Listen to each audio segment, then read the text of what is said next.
لله وكفى وسلام على عباده الذين اصطفى أما بعد فأعوذ بالله من الشيطان الرجيم بسم الله الرحمن الرحيم ظهر الفساد في البر والبحر بما كسبت أيدي الناس صدق الله العلي العظيم সবাই দুরূদ শরীফ পড়ে আল্লাহুম্মা সাল্লি وحبيبنا ومولانا محمد صلى الله عليه وعلى آله وصحبه ইসলামী আন্দোলন বাংলাদেশের সহযোগী একটা সংগঠন ইসলামী যুব আন্দোলন আজকে ঐতিহাসিক শরারদি উদ্যানে আজকের যে যুবকরা যে সম্মেলন আমাদেরকে উপহার দিয়েছে আমি বলবো ঐতিহাসিক ময়দানের ঐতিহাসিক যুব কনভেনশন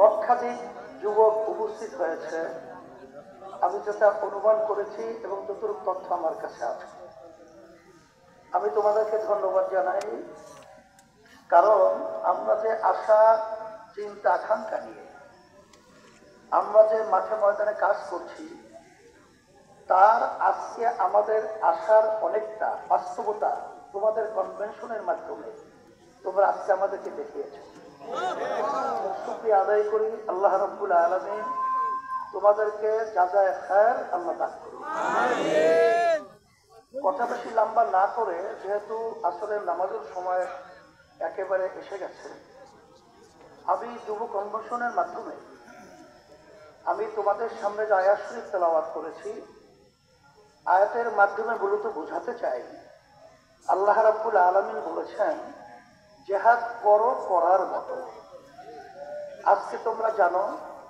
বাংলাদেশ সহ তামাম দুনিয়ার মধ্যে যে নীতি আদর্শ বাস্তবায়নের চেষ্টা চলছে সেই নীতি আদর্শের মাধ্যমে মূলত দুনিয়াতে শান্তি ব্যক্তি পর্যায় থেকে শুরু করে সমাজ রাষ্ট্র কখনো দেখে নাই কোনোদিন পায় নাই পাবে না একমাত্র একটা নীতি আদর্শ যেই নীতি আদর্শের নাম হলো ইসলাম আজকে ইতিহাস করলে আমরা দেখব ইসলাম নীতি আদর্শের মাধ্যমে শান্তির গ্রান্টি দুনিয়াতে আখেরাতে মুক্তি তার বাস্তবতা আপনারা দেখেছেন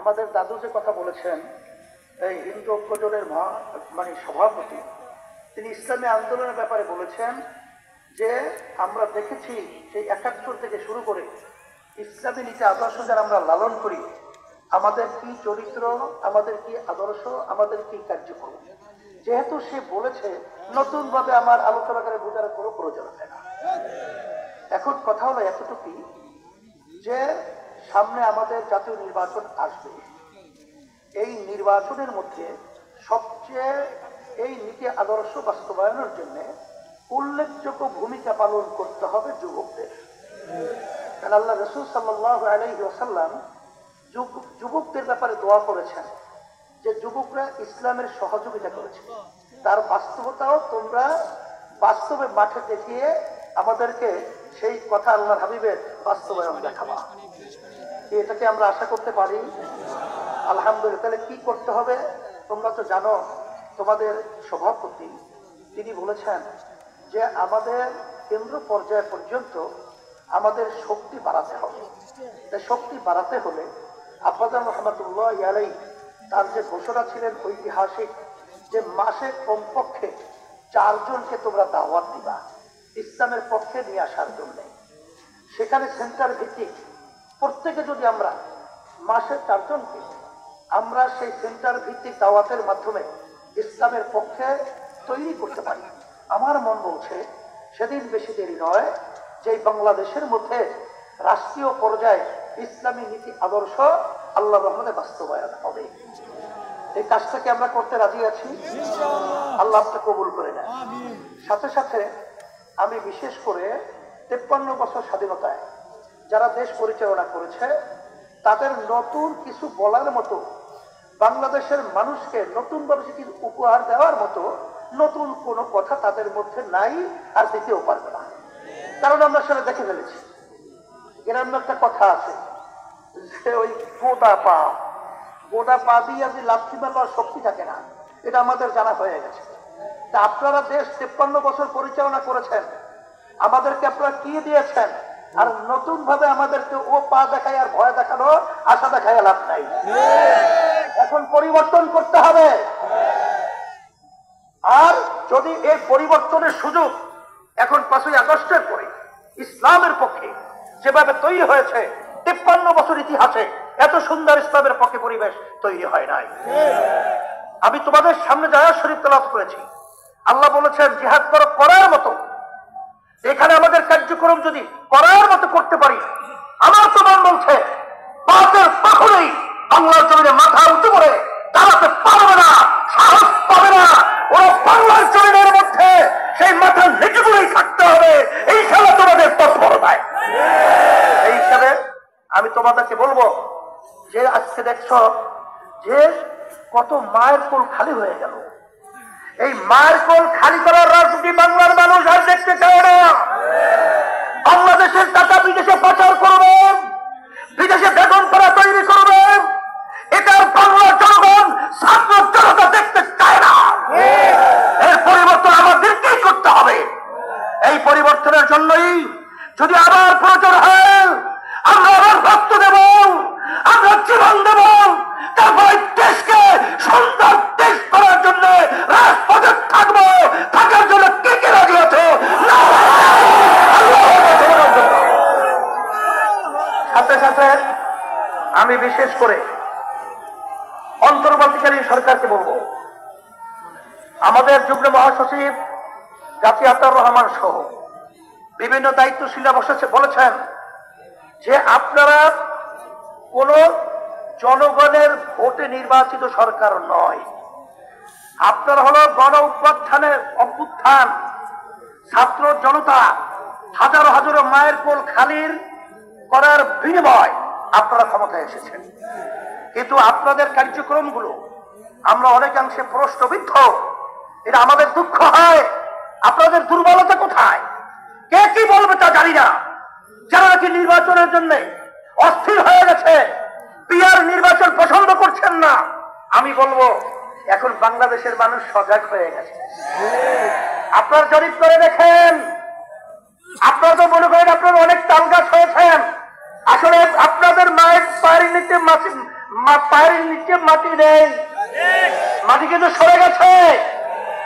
এখন এই বাংলাদেশের মধ্যে আর এই চাঁদাবাজদেরকে, এই যারা নাকি জায়গা দখলকারীদেরকে, খুনিদেরকে, গুলিদেরকে বাংলাদেশের মানুষ দেখতে চায় না।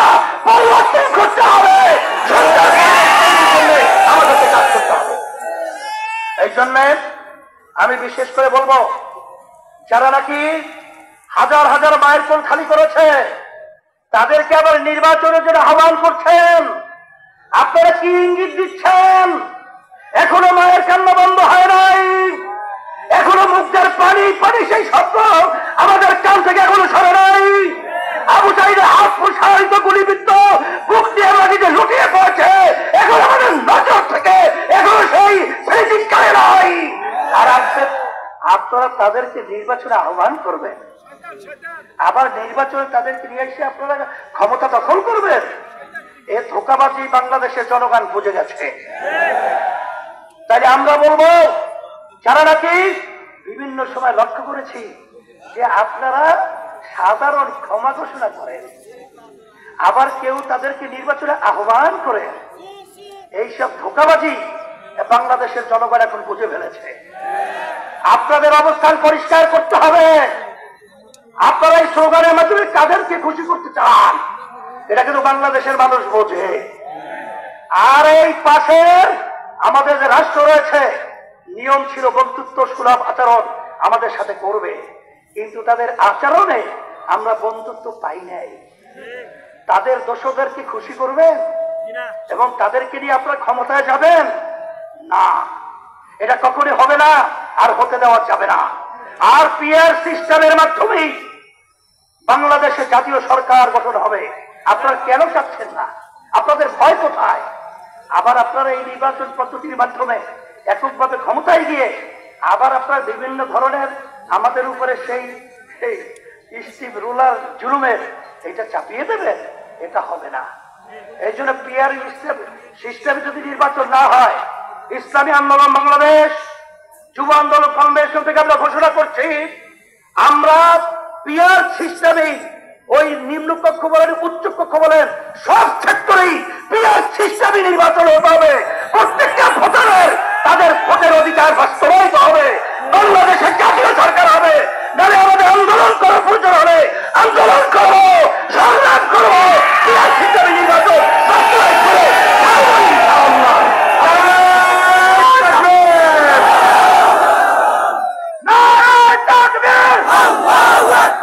চব্বিশের যুব আন্দোলনের কমিটি বিলুপ্ত ঘোষণা করা হলো, 25-এর যুব আন্দোলনের নতুন কমিটি ঘোষণা করা হচ্ছে। আলহামদুলিল্লাহ, সভাপতি হিসাবে আতিকুর রহমান মুজাহিদ। আতিকুর রহমান মুজাহিদ কোথায়?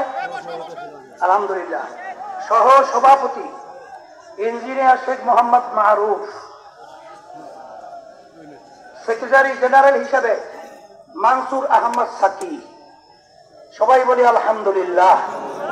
আর বিশেষ করে আমাদের আন্দোলনের পক্ষ থেকে, সকলের পক্ষ থেকে সত্য, আজকে যে তোমাদের যুব আন্দোলনের সভাপতি ছিল সে আলহামদুলিল্লাহ তারা পরামর্শ ভিত্তিক এবং যেভাবে তারা কাজ করেছে আজকের কনভেনশনের মাধ্যমে তাদের কাজে আমরা অত্যন্ত খুশি হয়েছি। আল্লাহ তাদেরকে যাজায় খায়ের দান করুক। রব্বানা আতিনা ফিদ দুনিয়া হাসানা ওয়া ফিল আখিরাতি হাসানা ওয়া কিনা আযাবান্নার। ওই শপথ পড়া লাগবে না? আচ্ছা আসো, বলো বিসমিল্লাহির রহমানির রহিম। আমি যার নাম বলো, ইসলামী যুব আন্দোলন বাংলাদেশ এই কেন্দ্রীয় কর্ম পরিষদের যার যার দায়িত্বের নাম বলো। মনোনীত হয়ে আল্লাহ তাআলাকে সাক্ষী রেখে ওয়াদা করছি যে আমি আল্লাহ তাআলার সন্তুষ্টির উদ্দেশ্যে ইসলামী যুব আন্দোলন বাংলাদেশের সম্প্রসারণ, মজবুতি অর্জন ও মূল লক্ষ্য হাসিলের সর্বাত্মক প্রচেষ্টা চালাবো। আমার উপর অর্পিত দায়িত্ব আমানত যথাযথভাবে পালন করব। আমি সংগঠনের নীতি আদর্শ ও নীতিমালা মেনে চলব এবং ঊর্ধ্বতন নেতৃত্বের প্রতি আনুগত্য প্রদর্শন করব। যুব সমাজকে দিনের পথে একাত্মবদ্ধ করতে আমি জানমালের সর্বোচ্চ কোরবানি করতে সচেষ্ট থাকবো। আল্লাহ তাআলা আমাকে ওয়াদা পালন করার তৌফিক দিন। আমিন।